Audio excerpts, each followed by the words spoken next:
My prized headphones no longer work. I was hoping it was plain possum, but it's gone. I'll get to what happened in a minute.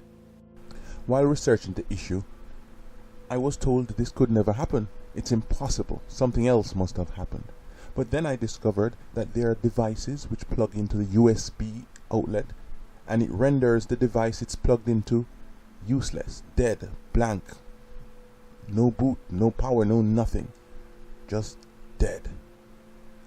I have other headphones, but given what PA has done, I'm gonna need this one.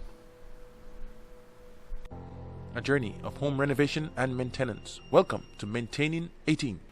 Back to the topic at hand. The headphones were placed to charge and the charging light illuminated. All was well. Then hours later, there was no light and the headphones were not charged. I suspected the outlet went kerflooey. I was expecting some form of voltage reading. Instead, I was greeted with overloaded. This ain't good. I decided to swap the outlet out with another one that I have lying around. Let's get to it. Sometimes when working alone and the panel is not labeled, plug in a vacuum, turn it on, flip the breaker switches. You'll know when you have the right one when things are silenced. While Golden Judge is changing the outlet, welcome to the channel. If you're new here, it's about home maintenance and renovation by a homeowner. Hope you are a homeowner, and please subscribe if you maintain your home yourself. If you're not a homeowner, you may be one in the future. It's a good idea to subscribe to channels like this so you can have an appreciation of what is to come, and you'll have foresight and knowledge of what is to come. I like the outlets perpendicular to the wall. In this case, it is not so. It is best to tape the pliers to prevent scratches during installation. Scratches to the outlet will come, and I do not mind them. This is what I wanted to see, a good voltage reading. The phone should begin charging once plugged in, and there it is. Works. While I'm here, some other tests, making sure that the wiring is correct. 2 lights, that's a go. Testing for line noise. Below 50, we're good. Testing for electromagnetic fields. They exist, but how strong are they? Whoa, this is through the roof. This is way too high. This signals there's an incorrect wiring somewhere in the house. I have a suspicion where it is. This beautiful hair day done by a professional electrician is off the kitchen. It controls the kitchen lights, living room lights, garage lights, and some other lights. There's a 2-way switch there. More on that to come. As you can see, numbers are very, very high, which means there is some bad wiring connected to this section. Pardon me. I'm expecting readings closer to 50, which is the level deemed safe. Some texts will say about 100, maybe up to 200. 50 for me.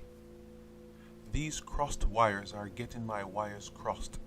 It took some time to figure out what was done before I could fix the issues. For one, the ground wires entering the box were all connected. This is wrong. I am changing all the switches as some were defaced due to construction. That aside, I'm undoing the ground wire connections. To help keep things straight, I use zip ties to indicate what's happening.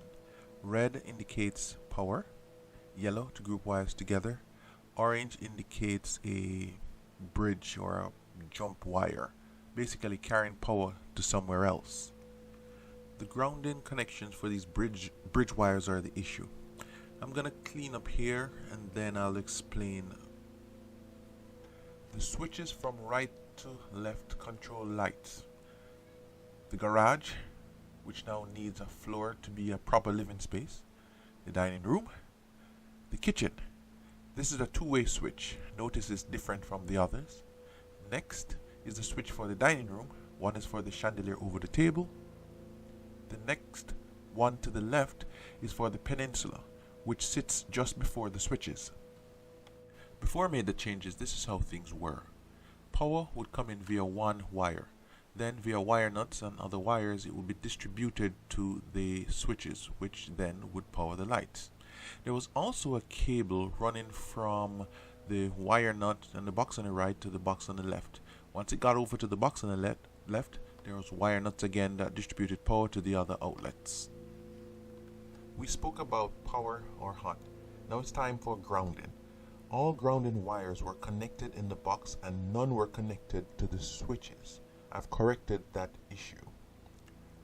Power is pigtail to the box on the left. The grounding wires were all connected in that box as well, and no grounding was connected to the switches.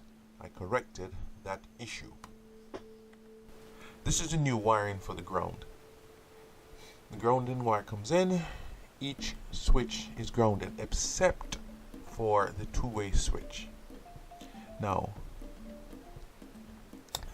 the two-way switch itself, it's connected to ground. However, the ground goes directly over to the other switch where the power is distributed from. I'll back up a bit and deal with the power. This is a new power distribution. Power comes in, is distributed to both switches. The power then is pigtailed over to the other box and distributed to both switches. The two-way switch is not included in this power configuration. The power for the two-way switch will come from the second switch in that structure. The switch that is here is a part of a two-way switch configuration which turns on the kitchen lights. There are also some wires in this box and I do not know what they do, where they go. Yeah, it's like that. However, power from this goes to another area of the house, so another jump, another pigtail.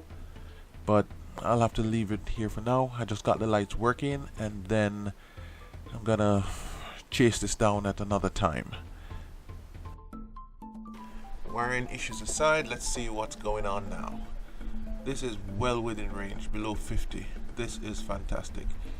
I actually did not expect this good of a result. The two-way switch is showing a bit high reading, below 250. It's not bad. I'll take this reading. It's good, close to 50. Possibly because of the two-way switch.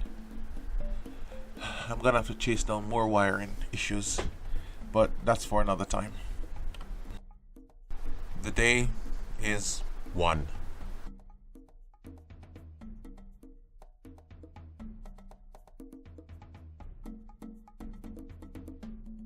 Still here?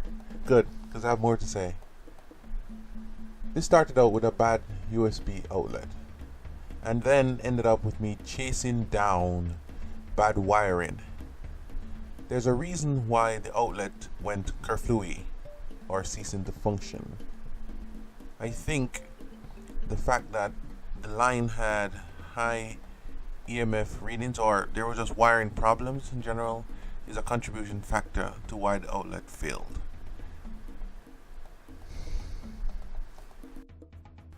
Needless to say, USB outlets add a penalty for convenience. That is a maintenance penalty. Testing GFCI once a month, now you gotta test the USB outlets as well.